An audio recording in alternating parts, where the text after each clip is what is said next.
to the September 25th, 2019 Personnel Committee. I'm your Chairman, Mark Graham. Deputy Chair is Lynn Makakis. And we're making history tonight. This is the first time that we're going to use electronic instruments in the hope of reducing paper and making the legislature work more efficiently. And the Personnel Committee is going to be the first to kick that off. All right, first item on the agenda is approval of minutes. Do I have a sponsor? Mr. O'Brien? Second.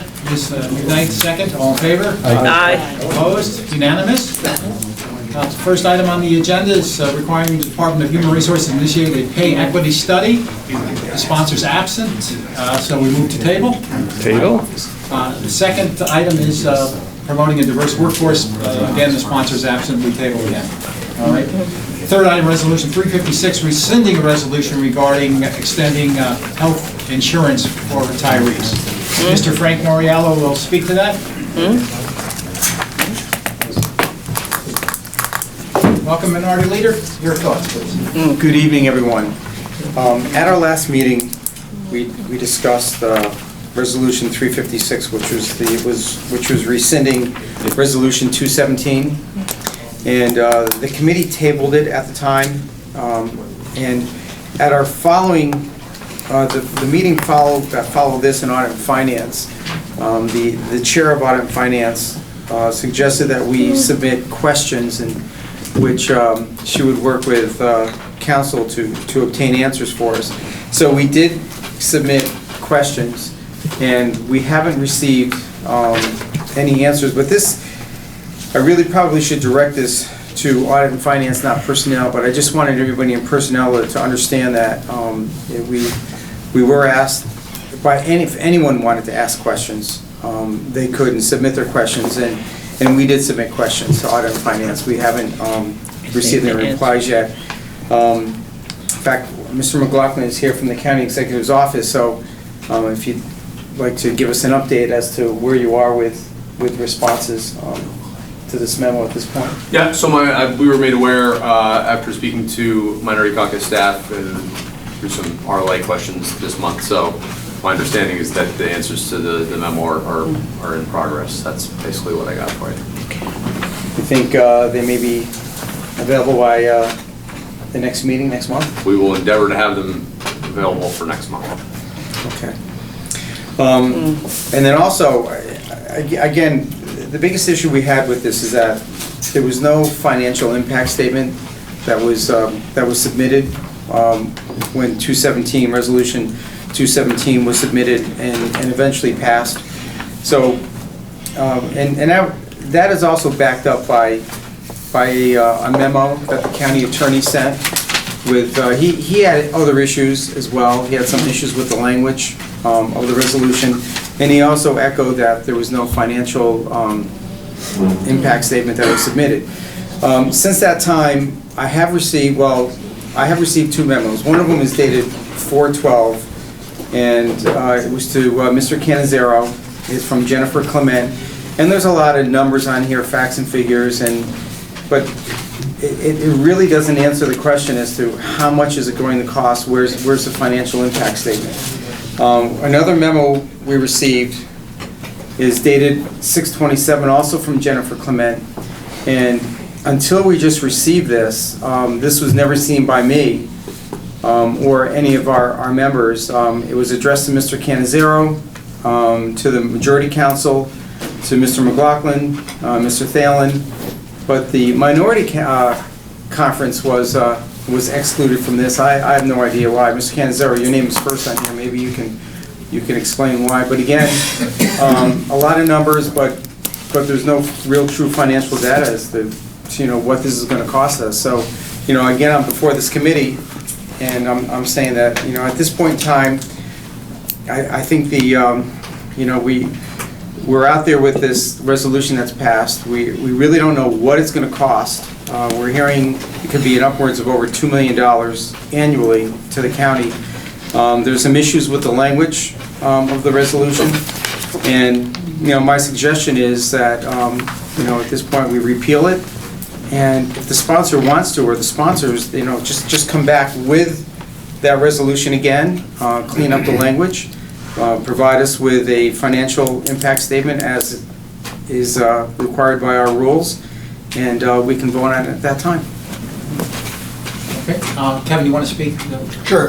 The only thing I can say in response to that statement is both of these memos were provided to the membership when they were sent by the executive's office. So why they were not received and when they were distributed, our office, the majority office, our clients are the Democrats. My responsibility is to the Democrats, and that's who it was distributed to. Yeah, well, I just see that the minority council was left off of this, and it would have been nice if we had seen this in advance, but that's okay. But again, that's, what I'm trying to impress upon everyone is that we still don't have the financial impact statement. We still don't have a true cost. We don't know really what it's going to cost the county. The language still isn't clear, and so I really suggest at this point, we repeal it. Mr. O'Brien? So none of the answers have been given to you yet? No, they have not. So We haven't received any answers. Are we to this. here to table it again until next month? It's up to the committee. I mean, I would like to have those answers as well. I'll second the motion. That's the motion. Yeah. It's up to the committee. Enter. Other members, discussion? All right, so there's a motion, Mr. O'Brien, and a second by Ms. McKnight to table it. All in favor? Aye. Opposed? Unanimous. Hopefully, the numbers will be forthcoming. Thank you, Mr. Mario. Thank you. All right, item 4, confirming an appointment to the Albany County Airport Authority Board. Mr. Mike McLaughlin. Mr. Chairman, just here to ask for passage of the appointment of Sari O'Connor to the Airport Authority Board. All right, members, questions? Mr. Ward. I'm just gonna, is this the executive's appointment? I Yes, it is. Okay. Yes, this is the replacement of Pat Lynch. Okay. And she's She not... had to depart because she moved out of the county. Okay. And she's not here to be interviewed by the Personnel Committee? Not available? As a matter of fact, we tried for a couple weeks to determine if it would be preferable that she be here or not, and we were unable to determine that, so, We can. I can't approve something. Capable of making that determination. I don't Yes, think I understand. Oh, yes, you we do. don't Well- usually interview. Can I We just... always did. Confirmation. The airport is going through a major change out there with the CEO is leaving at the end of the year. And I think it's important that we include the Mass Transit Committee involved and get them involved in interviewing the candidate as well as the Personnel Committee. This is the first time in my recollection that the airport it's lost not only the CFO, but now the CEO. And I think it's, I talked to Doug Bullock, and he would like to have that opportunity to interview her as well. So I move to table this now until, We see her. until A, she shows up to interview, and B, Doug has an opportunity to... Let me recognize Mr. Bullock and then Mr. Ward. Okay. Mr. Bullock. The Airport Authority appeared before the Mass Transit Committee on Monday night. Yeah, I saw that. And they gave a report on their 5-year plans, two 5-year plans, and their capital plan. And they had some really far-reaching proposals. And, the Chief General Counsel, Peter Sturdo, gave an excellent overview of where they're going, especially in terms of, going for a greener airport, which is wonderful. I'm all for it. They even have an item in the 5-year plan for a greener airport. And, I think it's really important that the Mass Transit Committee, who, is reported to by the Airport Authority, have a say in this. So I support Mr. O'Brien's motion. Okay, Mr. Ward.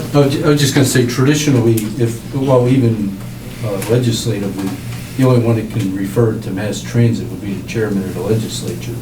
So that's up to Mr. Joyce to do that. Well, And we don't normally interview appointments as directors on boards, but, Confirmation. we certainly have the prerogative I think to do so. this is a very No, I important... totally understand. what you're I think, talking 1 month of delay would not... I'm not against that. Okay. But traditionally, we confirm Yes. directors and commissioners. But in this Not case, so much- but in this case, since the airport is going through a major change and the airport over the last number of years has grown and is really one of our great assets in this community. I just think it could behoove us to have that individual here to interview. I don't have any objection to it. Okay. It's our prerogative. I think what we could do is, I want to be at the interviewer. Yeah. I think Mr. Bryan's correct. And I would invite the members of the Mass Transit to come and ask any questions. Perfect. Because I don't think we have the authority, as Mr. Ward said, to send it to I can't do that. No, the chair can. So, but I think that might be a reasonable compromise. And then we'll table it Let's for- talk to the person in person and ask any questions you wish and then Perfect. vote to the extent he Okay. thinks appropriate. I agree. So, Is that, everyone think that's fine? so I guess we... Mr. motion Chairman? to ta- Yeah, Mr. motion- I gotta be honest, we've discussed this pretty extensively in our office, and we completely disagree with this course of action. We have absolutely no involvement in sending things to committees. We tried to get an answer as to whether or not this individual should appear here, and through no fault of our own, this item's being tabled, when, had it been processed correctly on the legislative side of things, we wouldn't have this issue. That's... So, Is there any it's sense of completely urgency? unacceptable that that's Is this happening. Not to mention, this is a county executive appointment, so We do the confirmation. are we saying now that for Always that. legislative appointments, the county executive has to Yeah, we interview always candidates when he determines whether or not to sign their One appointments? body of government now. Let's hear from other members. Well, there's a motion on the No, floor that's to not the way table it it. goes. Okay. Yeah, I could not agree more, Any Mr. Ward. discussion on the table? I think we've been doing confirmations of appointees by the county executive for over 20 years. Yeah. And I think we should continue to confirm all of the We don't exempt we don't positions in confirm department heads. positions such as this, though. We confirm directors and commissioners that are heading up county government. We don't normally, but we also have the prerogative to do so, and I don't have any objection. But that's not a normal course of action for us. I'd also like to point out that I have absolutely no problem with deciding, we don't have any problem deciding we're going to mass transit, but it has to be done in due course. Yeah. It has to be processed correctly. We shouldn't be penalized It's not going to. because it wasn't processed correctly when it was introduced by our office in It's not time. going to We can't send it to transit, but we can invite transit members. We can table it and then, like, Yeah, the table motion it. is to table it and invite the mass transit to the next personnel meeting, committee yes. meeting. I think, if you don't mind, Mr. Chairman, I think that the best course of action here is to advance this with no recommendation and then hold a meeting off the floor at the next meeting, have the individual appear there so that she can be interviewed, which is fine, and then proceed from there so that no delay is incurred when there was no When you issue start making on our end of things at all. Sir, We're being penalized for something that's not Mr. being Chairman, penalized. the motion is There's a on... motion on the floor, with all due respect, there's a motion on the floor, and can you speak to the motion, Mr. Joyce? Question on the Well, motion. yeah, I would just make a suggestion that maybe, to Mike's point, maybe we could have a pre-meeting, meeting of the Personnel and Mass Transit Committee prior to the next meeting, so we can... Absolutely. Does that work? Does that work? I mean, I don't know if that works. This shouldn't be delayed because, through no fault of our own. Or the individual that's being put up for appointment. It's up to the sponsor. What do you wish to do? I think, again, I think to table it and then Doug would get his committee and his thoughts together for the next month, and as I would, and we interview her. Okay, all right, then the motion stands. Mr. Ward? Again, I just want to point out a couple of things. Number one, it is the county executive's appointment. We cannot substitute a name. We can either approve or disapprove. And then second of all, Mr. Chairman, you have the ability to call a special meeting before the legislative meeting if you so choose. And we still don't have the authority to pass it on to mass transit, only the chair of the legislature does. But if we chose to have a meeting before the meeting, you could call that. But I I understand have that, no but objection to that's not the table. motion Something on wrong the with it? floor. The motion. To table it. There's a motion to table. Yeah. Mr. Suchet? But is the intention to have a pre-legislative meeting to discuss this and The intention, my motion is to table it for 1 month, so Doug can come and ask questions. But that could be done before the meeting. It could be done before the meeting. It's up to the chair of the committee. And That's his that's- and what prerogative. And frankly, if the concern is that the airport authority have all of its board members to do its business as quickly as possible, given what's coming up at the end of the year, one would assume that a month is a long time, given how close we are to the end of the year. All right, so the intent here is to be able to question the nominee. I think that's a sensible Question intent. the nominee. The question is, when do we do it? Do we do it pre the meeting, or do we extend it for another month? The motion is on the floor to extend it for another month, and the sponsor wants to go with that for a vote. Is that Yeah. what your understanding? Okay. Any other comments? I was going to say, we normally would table it until the next meeting, which can be. We don't have to, scheduled by there's two month. options. Yeah, go ahead. You can call a meeting anytime you want. You're the Oh, chair okay, of the yeah. committee. All right, so, There's a second, right? The table for 1 month? Or Lucy tabled it already, given a second. but I Second just- table. so the vote is to table it for 1 month, the idea that the chair has the authority to call a meeting prior to the legislative meeting, if that's. Well, then it might not be 1 month. I'm just saying table until the next meeting. whatever. What was the actual original? Do we need a The month? table it If we for- can get them in here ahead of Oh, time? my God. The sponsor says it's table for 1 month, and that's the vote on the floor, all right? All those in favor say aye. Aye. What do we got, raise your hands? 5, Okay. and, 6, okay. Opposed. Opposed, okay. So we have, wait a minute. How many? All those in It's favor, only raise their hand. 6, my goodness, Mr. Chairman. The table it for 1 month. Table for 1 month, okay, that's 4. Table. Those opposed? Okay, that fails. Can I make a motion Fails. that we table it until the next meeting? I'll second. I second that. Second it. You can make any motion you want, Mr. Ward. Okay. It's seconded by Mr. Duché. All those in favor? Aye.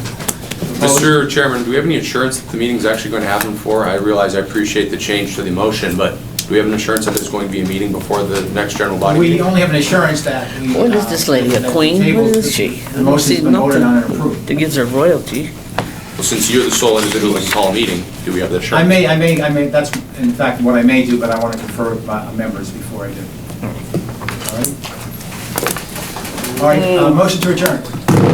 All those in favor, Mr. Ryan, Aye. Mr. McKay, all in favor? Aye. Unanimous. Thank you all.